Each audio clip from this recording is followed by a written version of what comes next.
Kisah misterius tentang tembok besi raksasa yang dibangun oleh Raja Zulkarnain terkait dengan keberingasan Ya'juj dan Ma'juj, kaum perusak di bumi. Dalam Al-Quran Surat Al-Kahfi ayat 93-97, dikatakan bahwa tembok tersebut berada di antara dua gunung.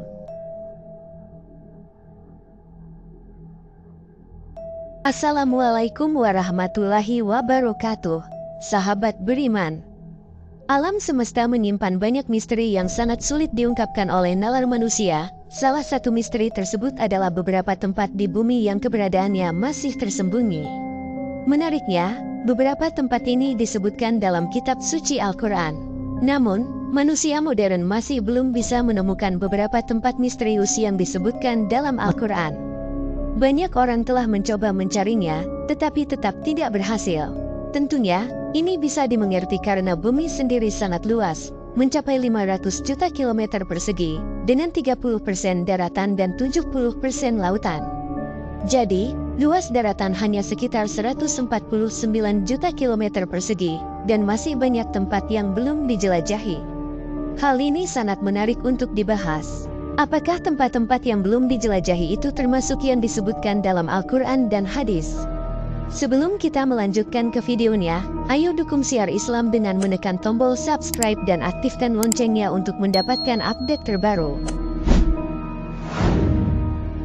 1. Telaga Ainul Hayat. Beberapa ahli tafsir mengatakan bahwa Telaga Ainul Hayat adalah air kehidupan yang bisa membuat manusia hidup abadi. Siapa saja yang berhasil meminum air ini akan hidup selamanya sampai hari kiamat atau sampai ia memohon untuk diwafatkan. Kisah tentang Telaga Ainul Hayat tercatat dalam Al-Quran Surat Al-Kahfi ayat 83-101. Dalam Al-Quran, dijelaskan bahwa Ainul Hayat berada di tempat terbitnya matahari atau di sebelah timur, tetapi sampai sekarang belum ditemukan. Sementara itu, diceritakan bahwa Nabi Khidir dan Raja Zulkarnain mencari tempat tersebut selama sekitar 12 tahun. Tempat itu dikatakan sangat gelap, tetapi bukan seperti malam hari. Kegelapan di sana disebabkan oleh kabut asap tebal.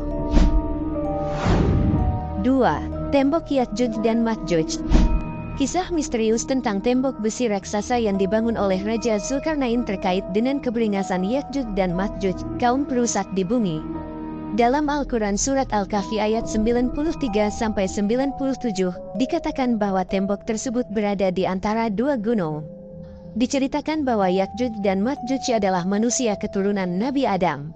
Tembok besi yang dibangun oleh Raja Zulkarnain masih menjadi misteri hingga kini.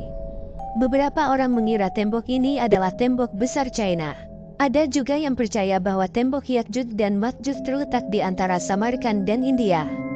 Menurut tafsir The Holy Quran oleh Abdullah Yusuf Ali, tembok ini berada sekitar 240 km di tenggara Bukhara, di sebuah celah sempit di antara gunung batu.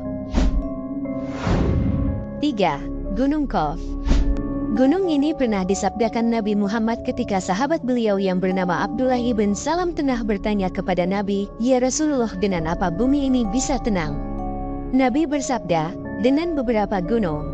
Kemudian Abdullah ibn Salam melanjutkan bertanya, "Lalu dengan apa gunung-gunung itu dikokohkan?" Nabi bersabda, "Dengan gunung Qaf yang terbuat dari batu zamrud hijau dan birunya langit." Para ahli tafsir mengatakan bahwa gunung Qaf adalah induk dari semua gunung di dunia. Ada beberapa pendapat tentang keberadaan dan lokasi gunung Qaf. Raja Zulkarnain pernah mendaki gunung ini. Menurut beberapa pendapat, lokasinya di antara Yordania dan Arab Saudi, tetapi ada yang mengatakan bahwa itu berada di Yaman. Ada juga yang menyebutkan bahwa Gunung Qaf berada di suatu daerah dekat Persia, dekat dengan tembok Ya'juj dan Ma'juj. Dipercaya bahwa gunung ini dihuni oleh 70 wali Allah yang menjauhkan diri dari kehidupan dunia. Ada juga yang menyebut bahwa dekat dengan Gunung Qaf ada sebuah pulau bernama Al-Hadar, tempat pertemuan antara arus sungai dan laut. Pulau ini dihuni oleh seorang hamba Allah yang saleh yang dikenal sebagai Nabi Khidir. Lokasi persisnya masih menjadi misteri yang belum terpecahkan hingga sekarang. 4. Pulau Dajjal. Dajjal adalah makhluk Allah Subhanahu wa Ta'ala yang kuat di dunia. Dia akan muncul di akhir zaman, sesuai dengan yang dijelaskan dalam Al-Quran dan hadits Nabi Muhammad SAW. Dalam sebuah hadits yang diriwayatkan oleh Imam Muslim, disebutkan bahwa ada lokasi di mana Dajjal akan dibelenggu oleh Allah Subhanahu wa Ta'ala. Salah satu kerabat Nabi, Tamim, mengatakan bahwa dia tersesat di suatu pulau yang dihuni oleh binatang berbulu lebat dan seorang pria dibelenggu. Tamim menyebutkan bahwa lokasi itu mungkin berada di Laut Syam atau Laut Yaman. Beberapa orang percaya bahwa keterangan Tamim merujuk pada Pulau Sokotra. 5. Kerajaan Nabi Sulaiman. Nabi Sulaiman memiliki kerajaan yang sangat besar dan mewah, serta kekayaan yang melimpah. Beliau dianggap sebagai manusia paling kaya yang pernah ada di bumi. Kerajaannya dibangun dengan menggunakan teknologi yang ada pada zamannya. Istana Nabi Sulaiman dikenal dengan sebutan Solomon Temple atau Kuil Sulaiman. Menurut keterangan dalam ayat Al-Quran Surat An-Naml ayat 44 dikatakan bahwa Temple of Solomon sangat megah. Siapa yang datang ke sana akan terkesima.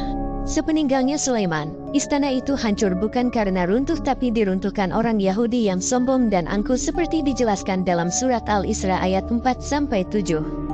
Itulah beberapa tempat misterius di dalam Al-Quran. Wallahu a'lam bishawab. Wassalamualaikum warahmatullahi wabarakatuh.